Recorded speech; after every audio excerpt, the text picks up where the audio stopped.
The Forgotten Carousel.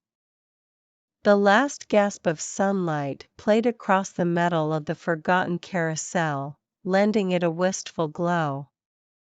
It was desolate, surrounded by clumps of grass and weeds, its paint peeling away and the boards creaking as the wind blew through them.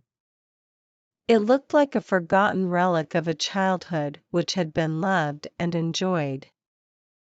Once upon a time, the carousel was the centerpiece of the fairground, and filled every day with laughter and music, the beautiful horses prancing in circles and the bright lights dazzling the eyes. Children jumped onto the saddles, and away they went, spinning around and around, living a fantasy world of their own. But time had changed, and the fairground fell into disrepair. The carousel was left to rot, forgotten by the townspeople who had once adored it. Years later, a young girl stumbled upon it while wandering through the woods.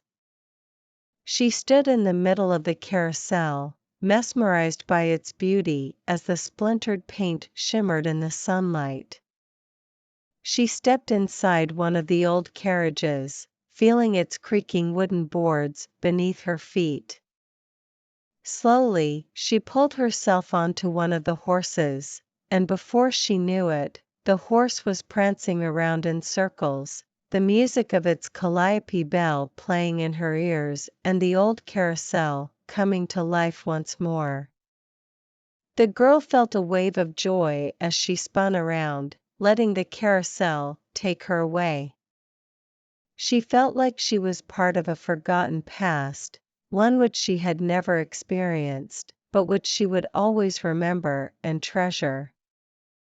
And so it went, the young girl and the forgotten carousel, two lost souls finding one another and becoming intertwined again. They never forgot each other, and they never will. Misty Moonlight Melody. It was an enchanting evening, with the sun slowly setting in the background, casting beautiful hues of red and pink across the sky. The moon was just beginning to creep up, bathing the area in its vibrant light. In the distance, a melody carried through the still night air, as if the stars themselves were singing along. As the melody continued, I slowly walked forward, drawn to its beautiful tones. It felt like I was in a dream, mesmerized by a sweet serenade from afar. I could feel my heart swell with each passing note, as the music seemed to fill the night with an ethereal peace. As I grew closer, I saw an old woman sitting by a small pond, her wrinkled hands softly plucking the strings of a small harp. Her voice sang out the beautiful notes, accompanied by the mesmerizing tunes of her harp. She sang until the last light of day had vanished, and the moon was high above, casting a mystical shimmer across the scene. At the song's climax, I closed my eyes, feeling the peaceful atmosphere all around me. I could feel the slight mist from the pond, the light from the moon, and the ever-present melody in my heart. As that melody slowly faded, I realized I had been enchanted by the misty moonlight melody. The Cobblestone Chronicles. As he lay there in the fading light of the autumn morning, the cobblestones beneath his feet felt like old friends. He had spent his whole life journeying from city to city, leaving a trail of stories in his wake. Throughout his life, he never stayed anywhere longer than he had to, for he believed that the best of life was in the journey.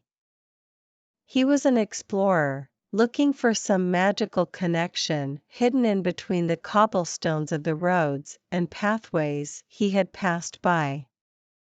Each time he paused for a moment and looked closely, he found an adventure worth telling. He knew that one day he would grow too old to keep walking, and so for this reason, he yearned to make his life count. The people he met gave him help and guidance, never realizing the life they were bestowing upon him. They all had stories of their own, of dreams they dreamed and of roads traveled, paths taken and 1,000 memories made.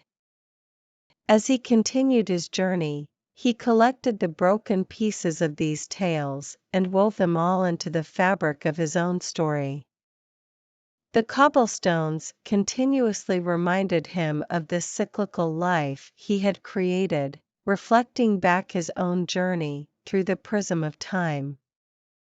By the time his life was over, he had become a master storyteller. Even though his body rested there, his stories will continue to live on, echoing through the cobblestone pathways. The unexpected conclusion of the enchanted quill. The journey of the enchanted quill had been anything but ordinary for the past few months. Ever since it was first discovered by an old scribe, the quill's purpose had been shrouded in a mystery that only grew more mysterious with each passing day. At first, the old man believed that the quill was just a curiosity, but soon enough, he began to suspect that it might possess some kind of hidden power that could help him with the stories he was writing. He found himself drawn to its unique design, and soon, he was using the quill to write down any thoughts and ideas that came into his head. But as he continued to write, strange things began to happen.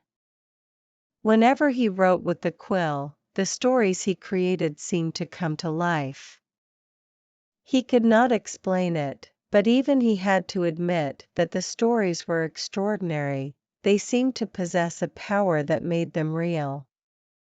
It was not long before the old scribe had gathered quite a following, both local and from afar. People from all around were fascinated by the tales he was telling, and he soon had a dedicated audience that eagerly listened to his words.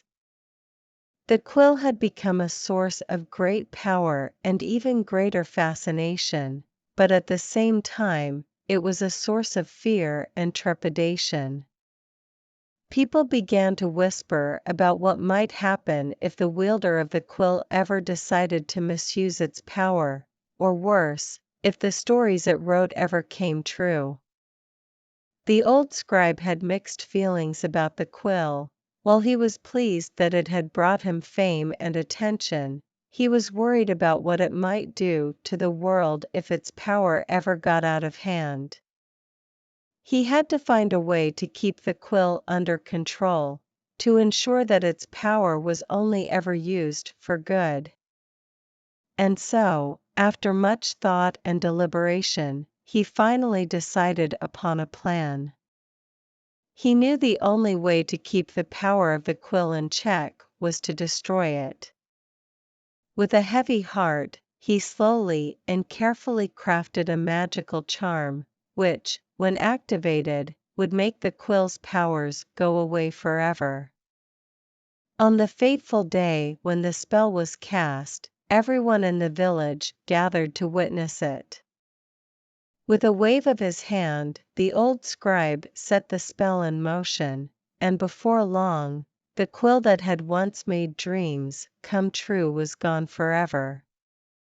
Everyone in the village felt a deep sense of sadness, for they had all grown so used to the tales and wonders that the quill had created, but at the same time, they also felt a sense of relief, for now they knew that the quill's power had been put to rest. And so, as the old scribe walked away, he cast one final glance over his shoulder at the quill that had brought him both joy and fear. Now, there was no more fear, the quill's power was gone for good, and with it, any hopes of ever seeing its stories come to life again.